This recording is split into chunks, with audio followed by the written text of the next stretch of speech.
Local 3 Xavier Harris spoke to some of the crews who were out on those rescues and tells us what goes into a water rescue. Greg Banks with Hamilton County Star says while it is instinct to want to jump in and save your loved one's life, he says you should never do that. He says while that person is in the fight to stay alive, they're also in the fight to stay on top of water. And he says they'll do whatever to stay on top of that water, even if it includes pulling you under by accident. Because that person's panicking. They want out of that water. They will use you or anything else to get there.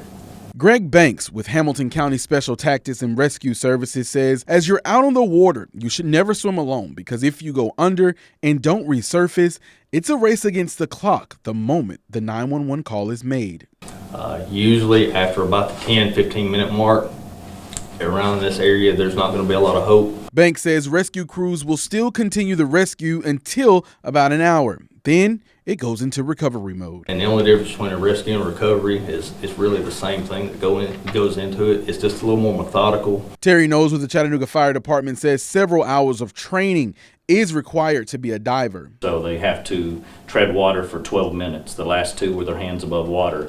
They have to swim 200 meters, and then they have to also pull a floating dummy 100 meters in the water. Knowles says when conducting a rescue, many would think the hardest part is trying to locate someone at night. Our boats have sonar and some other equipment that can see under the water. But he says the toughest part is locating where the swimmer went under, which is why they stress never swim alone.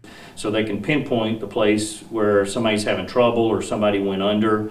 And that helps us out a lot because that gives us a direct location to go to first and start right there. As we approach the summer, Banks says rescue crews are prepared to see an increase of calls for water rescues. But he says a few tips that would avoid anyone from drowning are wearing a life jacket, learn how to swim, never swim alone, swim sober, and stay away from marinas and docks. Reporting in Hamilton County, I'm Xavier Harris, Local 3 News.